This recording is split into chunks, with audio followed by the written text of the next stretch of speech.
আমার দেখো পরোটা হয়ে গেছে এখন, আর এরপর করব রুটি। এই তাওয়াটা আগে দেখে নিচ্ছি গরম আছে নাকি। এই ননস্টিকের তাওয়াগুলো এতটা ভারী না, যদি প্লেটের ওপর রাখি তাহলে পুরো প্লেটটা আমার ফেটে চুরমার হয়ে যাবে। তারপর বলো তোমরা সবাই ঠান্ডাতে কেমন আছো? আর ঠান্ডাতে আমার অবস্থা দেখতেই পাচ্ছ, টুপি সোয়েটার সমস্ত কিছু পরে তবুও ভালো আছি। তোমরা সবাই ভালো থাকো আর দেখতে থাকো আমার কাজ কেমন লাগছে অবশ্যই বলো। দেখতে পেলে এখন 12:30 বাজছে, আর 12:30টার আগে না আমার রান্না টান্না নিচের সমস্ত কাজ হয়ে গেছে। আর কয়েকটা পরোটা করে নিলাম সন্ধ্যের জন্য, আর কয়েকটা রুটিও করে নিচ্ছি, কারণ আজকে লাগবো না ওপরটা পরিষ্কার করতে। আর এই কাজগুলো যদি পড়ে থাকে না, কিছুতেই ওপর পরিষ্কার করার মন বসবে না, তাই আগে ভাগে এই রুটিটাকেও সেরে নিচ্ছি একবারে। আর একটা জিনিস তোমরা ভালো করে লক্ষ্য করেছো কি, আমি তাওয়াটাকে কিন্তু প্রথমে ফ্রি হিট করে নিয়েছি। তাওয়াটাকে যদি হালকা ফ্রি হিট করে নিই না, তাহলে দেখবে রুটিগুলো না প্রচণ্ড নরম হয়। আমি কিন্তু আগে একদমই রুটি করতে পারতাম না, রুটি শক্তও হয়ে যেত, কি বিচ্ছিরি হতো, ফুলতো না। তারপরে খুব আইডিয়া করে করে না এই জিনিসটা শিখেছি। রুটি করতে না আমার প্রচণ্ড ভয় লাগতো, রুটি কিছুতেই করতে পারতাম না। রুটির নাম শুনলেই সবাইকে বলতাম লুচি খাবে, পরোটা খাবে। আর যখন থেকে এটা শিখেছি না, দেখতেই পেলে তাওয়াটাকে ফ্রি হিট প্রথমে করে নিয়েছি। প্রচুর তাওয়াটাকে একদম হট করে গরম করে ফেললে না, রুটি যা তা হয়ে যাবে, রুটি ভালো ফুলবেও না আর কাঠ পাড়া হয়ে যায়। আমার তাওয়া দেখছো পড়েনি। আর রুটিগুলো একবারে কিন্তু এক পলট মানে পুরোটা করে নিলে রুটি ভালো হয় না। ওই হালকা টেম্পারেচারে কতবার রুটিগুলোকে ওলট পালট করছি দেখছো, রুটি কিন্তু আমার কাঁচাও নেই। হালকা হালকা করে সেকে সেকে এপিট ওপিট করে একবারে সেকলে কিন্তু ওই যে কাঠচোখালি পাড়া হয়ে যায় না বলে কথাতে, সে কাঠচোখালি শক্ত পাড়া হয়ে যাবে। আর রুটিগুলো আমার এত সুন্দর হয়েছে, রুটি ফোলা দেখতে পাচ্ছি। তারপর তো আমাদের একটা জিনিস বলতে ভুলে গেছি, গ্যাস কিন্তু প্রচুর জোর লাগছে আমার, দেখতে পাচ্ছ। প্রথমটা যখন ওই তাওয়াটাই তো আসল কাজ, তাওয়াটা রুটির ঠিক না হলে রুটি ভালো হবে না, কারণ তাওয়াটাকে হালকা আঁচে অনেকক্ষণ গরম করে নিয়েছি, তারপর রুটিগুলো দিলাম। তারপর কিন্তু অনেকটা জোর দরকার। যেমন গ্যাসটা জোর চলছে তেমন কিন্তু আমি রুটিগুলোকে ঘন ঘন উল্টাচ্ছি। ওই জামা কাপড়কে শুকাতে গেলে তোমরা যদি আগুনে দিয়ে দাও কী অবস্থা হবে বলো তো, রোদে যেমন ধীরে ধীরে শোকায় সেই রকম তাড়াতাড়ি করে ওলট পালট করে একদিকটা একবারে সেকলে ওই কাঠ পোড়ার মতো হয়ে যাবে আর কি। সেই জন্য ওলট পালট করে রুটিগুলো কোনোটা কাঁচাও নেই সেকে নিলাম। তোমরা দেখতেই পেলে কি সুন্দর ফুলো ফুলো হয়েছে। তারপর চলো এইদিকে রান্না হয়ে গেল। আর আজকে 12:30টায় জল ভরছি, কারণ 10টার সময় প্রচুর আজকে কাচাকুচি করেছি, দুদিন রেস্ট নিয়েছি বলে না আজকে অনেক কাজ সেরেছি সকাল থেকে। সেগুলো আর তোমাদের সাথে শেয়ার করিনি, কারণ আজকে এই টাইম থেকেই শুরু করলাম। রোজ একঘেয়ে কী দেখাবো বলো, সকালের দিকের কাজগুলো তো তোমরা দেখেইছো। সেই কারণে আজকে এইখান থেকেই স্টার্টটা করলাম। তারপর বাইরে সমস্ত কিছু নোংরা টোংরা ফেলে দিয়েছে, একবারে ডাস্টবিন বালতিটাকেও চেঞ্জ করে দিলাম। এরপরে এই জিনিসগুলোকে দেখছি গরম আছে, গরমগুলো যদি প্লাস্টিকের সাথে মেশাই সব তো আমার একদম চলে যাবে শেষ হয়ে, তাই রেখে দিলাম একটু ঠান্ডা হোক। বাকি তো কলতলায় আমার অবস্থা পুরো খারাপ হয়ে আছে, সব ধুতে বসবো। তার আগে এই জামা কাপড়গুলো আমি মেশিনে কেচেছি, আজকে যেমন মেশিনে কেচেছি তেমন হাতেও কেচেছি। এত জড়ো ছিল সব আজকে শেষ করে ফেললাম। এতদিন তোমরা আমার কাচা দেখেছো কত জড়ো হয়েছিল, কাচতে কাচতে কাচতে কাচতে সব উদ্ধার করে ফেলেছি। আর এই যে চেয়ারের মধ্যে বিছানার চাদরটা দেখছো, ওটা তো কালকে একটা ওপর থেকে তুলেছি, আর আজকে আর একটা তুলবো, তারপরে একসাথে দুটোকে মেশিনে দেবো বলে রেখে দিচ্ছি এখানে। কারণ একটা করে দিলে না সে বেকার খাটা হবে।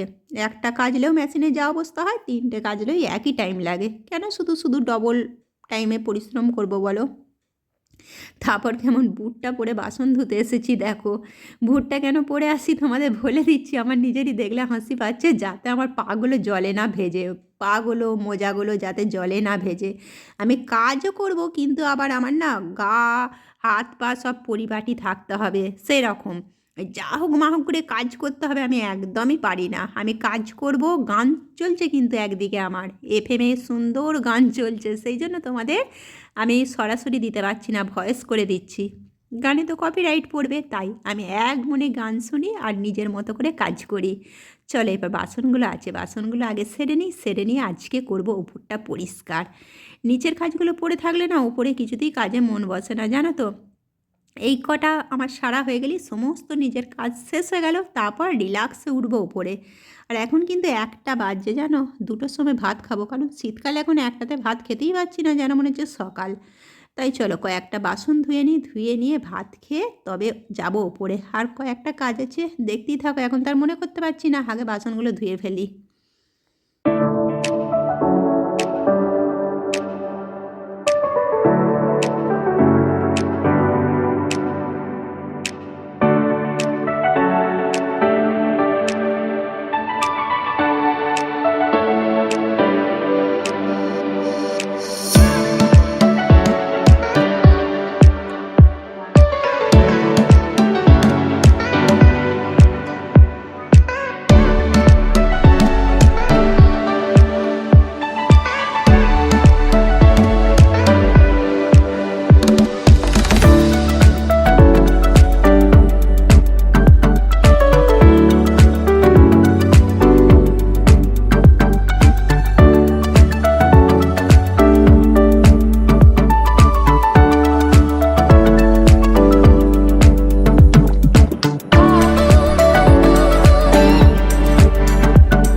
ছাদের অবস্থাটা দেখছো একবার। আর এই ক্যাঁথাটা না কালকে আমার মেয়ে রং করতে যেয়ে একটু রং পড়ে গিয়েছিল, তাই সেই রংটাকে তুলতে যেয়ে একটু জল দিয়ে ধুয়েছি হালকা একটুখানি, তাই একটু ভালো করে শুকিয়ে নিলাম যাতে গ্যাস গন্ধটা না হয়। আর এই কাঁচাগুলো না আজকের কিন্তু সব নয়, জানো তো। কিছুদিন তো জল হচ্ছিল, তাই ভেতরে সব দেয়া ছিল। আজকে রোদরা উঠছে দেখে ভালো করে শুকিয়ে নিলাম। আর কয়েকটা হাতের কাঁচা ছিল, সেগুলো তার একটা রোদে শুকাবে না। আমাদের ছাদটা কেমন অবস্থা দেখতেই পাচ্ছ, তাই ভেতরে দিয়ে দিলাম, কালকে আরেকবার ভালো করে শুকিয়ে নেব। কত ছাদে মাল ছিল তোমরা দেখতে পেলে তো। কয়েকবার ছাদে যাওয়া আসা করেছি তো পুরো হাঁপিয়ে গেছি। একবারে কিন্তু ছাদের সব কাজ আমি সেরে চলে এসেছি। আর 5 মিনিট একটু রেস্ট নিয়ে না আমি গ্যাসটা পুঁছেও ফেললাম। আর গ্যাস না কখনো আমি সাবান ছাড়া পুঁছিই না। সাবান না দিয়ে পুঁজলে কী হবে বলো তো, যতই ভাবি কাজটা আমাদের তাড়াতাড়ি হচ্ছে, সেই আরা কাজ বাড়া হয়ে যাবে, কিছুই তাড়াতাড়ি হয় না। সাবান বোলাতে কতক্ষণ যায় বলো, তেল চিটেটা চলে গেল মানে আমার গ্যাস মুছতে কোনো দেরিই হলো না। কি সুন্দর আমার গ্যাসটা পরিষ্কার পরিচ্ছন্নভাবে উপরন্ত তাড়াতাড়ি পোঁছা হয়ে গেল। তারপরে এই যে আনাজ কাটার এই চিকচিকিগুলো সমস্ত ধুয়ে শুকাতে দিয়েছিলাম, শুকিয়ে গেছে বলে চলো একবারে জায়গায় জায়গায় রেখে গ্যাসের কাজটা একবারে পরিষ্কার করে ফেলি।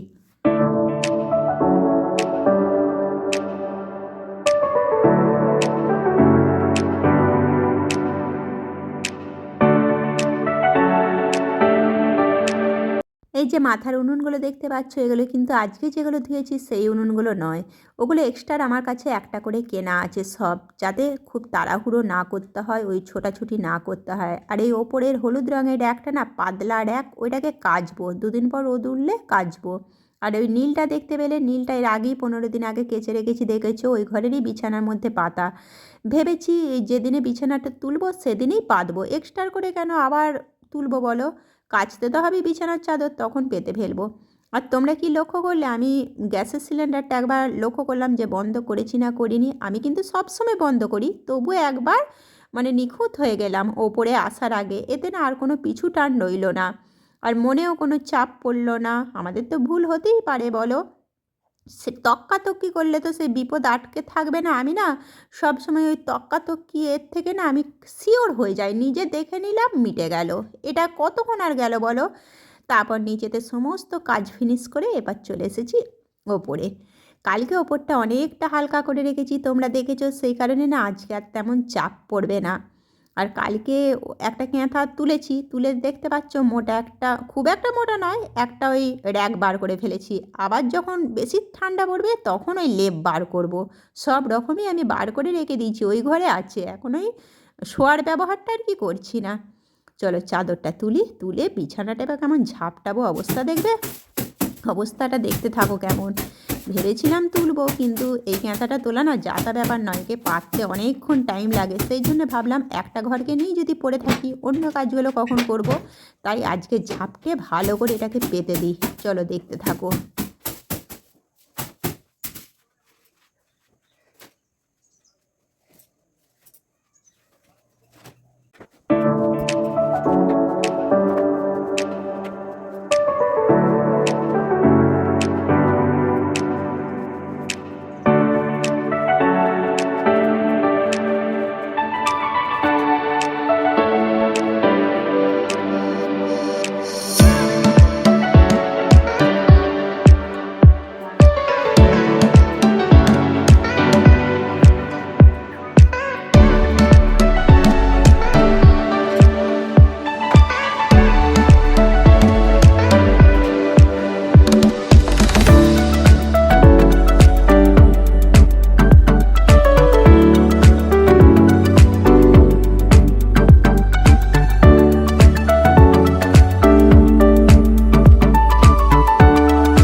কালকে দেখতে পেলে এই ড্রেসিং টেবিলটা কেমন ফাঁকা করেছিলাম, আজকে এই অবস্থা। এই অবস্থা বলতে কিছুই তেমন নেই জানো তো, ওই ফোনটা আছে আর রাত্রি যে ক্রিমগুলো আমি সব হাতে পায়ে মুখে মাখি সেই ক্রিমগুলোই আছে। ওগুলোকে যদি সরিয়ে দিই আমি আর ব্যবহার করার কিছু পাবো না, সেই কারণেই ওগুলোকে আমাকে রাখতে হয়। আর এই পা পুঁছটাকে কেন 14বার ঝাড়ছি জানো তো, ওতে পা পুঁছে পুঁছে এদিক ওদিক করছি, না হলে ওই পায়ে পায়ে ধুলোগুলো তো চারিদিক হয়ে যাবে। সেই কারণে ওই পাপোঁছটাকে একবার করে ঝেড়ে নিচ্ছি আর রাখছি। আর ঝাঁট দেওয়ার পর কিন্তু পাপোঁছটাকে পুরো পাল্টে দেবো, কাচবো, অন্য পাপোঁছ দিয়ে দেবো।